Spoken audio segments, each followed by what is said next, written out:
Ferris wheel as you take my hand. Can you feel the ocean on your feet? And I'm the force of gravity pulling you to me, like the tide of the sea. Open up and let the world soak in. See the sun reflect off your summer skin. Early rides over mountainsides. I think that I've got summer. Open up and let the world soak in. See the sun reflect off your summer skin. Early rides over mountainsides. I think that I've got summer eyes. For me, it's like one of the happiest places on earth because people go in there and they get to serve, and you go out into the community and you serve, and people are happy about that. It's a great organization for people who are selfless and ambitious and who want to make a difference. Through the Service Center, small, insignificant offices in the Wilkinson Center, great things are happening and students' lives are changing and their BYU experience is being defined.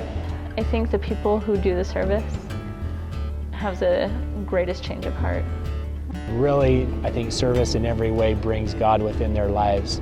Just really made my experience a lot more fulfilling at BYU, and I wouldn't trade it for the world.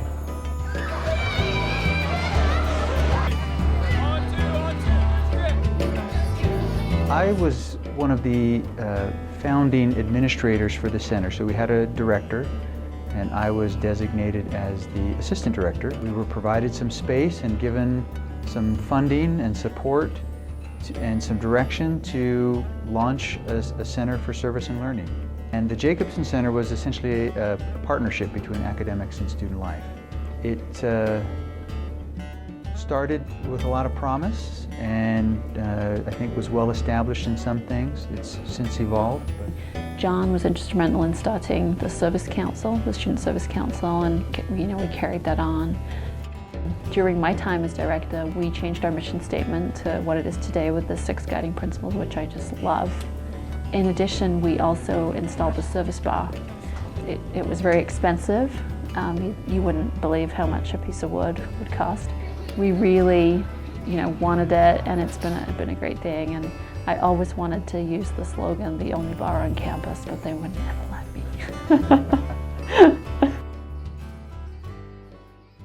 I walked in there yesterday. I've been gone for, 3 years, and there's probably 10 more programs, and each program has at least one more program director. And when I started, we had 2 program directors, and it was a struggle just to find them. First retreat I went to, there was probably about 30 or 40 program directors. To this year, when they had so many program directors, they had to split it into 2 different nights, even at a bigger venue. So every new program that we've added has been proposed by students.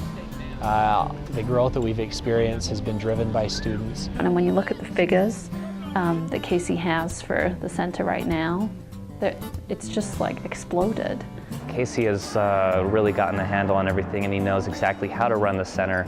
He knows what motivates people. He knows how to bring people in. And I feel like the presence on campus is a lot bigger because of that.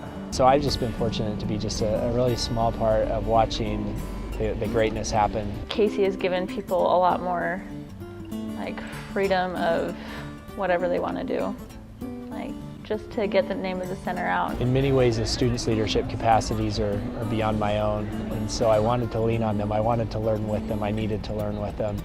And then the second thing is I followed 2 great directors, Sarah and John, who had built a great foundation. And I wanted to build on the legacy that they'd established, but I also realized that compared to them, I was inadequate in many ways, and I needed the students to take a larger part in the direction that the center went. I've seen a lot of changes. Some of the most notable changes that I've been involved with are redesigning the YSERF logo and kind of re-identifying the center in the minds of students and community partners.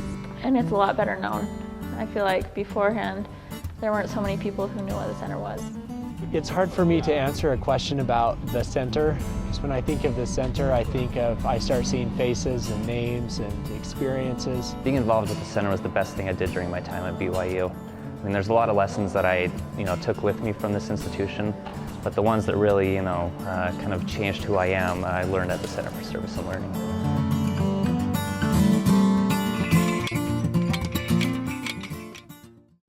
It's been great to work with the center throughout my time at BYU. It's given me balance and perspective, as I get caught up in school and the busyness of life.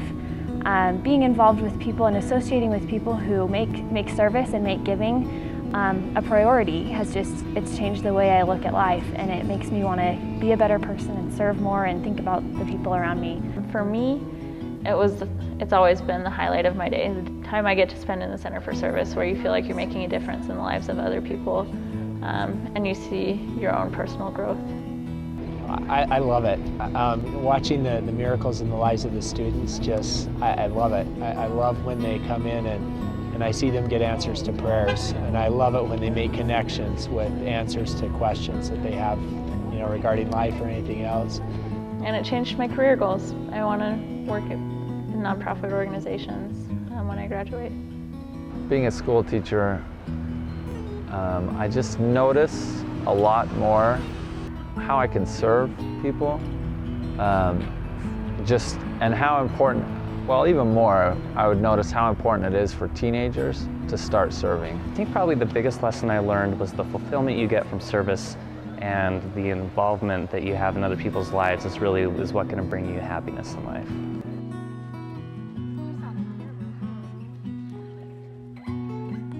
I just see it growing and really, doing the same thing that it's doing. It's not, broken, it doesn't need to be fixed. And you look in the glass and you see all the good things going on. To me, that's just going to continue and will always be a hallmark of the Wilkinson Student Center, as well as an involvement opportunity for students. We will reach a point where physically the center can't, manage the number of students that want to be involved and budget-wise and that kind of thing. But I say roll on that day. Let's see that day. We're really a growing center for service, and a center for service and learning, a place where people come to give and receive. I don't know that it matters how many programs or how big the Service Council is or how many people are there, but if I came in and you could still sense, hey, I'm excited to serve, let's go do something, then that would be cool. Every year we start with goals and expectations of what we want to accomplish that year, and every year it has jumped and exceeded those expectations, and it amazes us to watch it as administrators, to sit back and watch that. It's very evident that God has a hand in the center,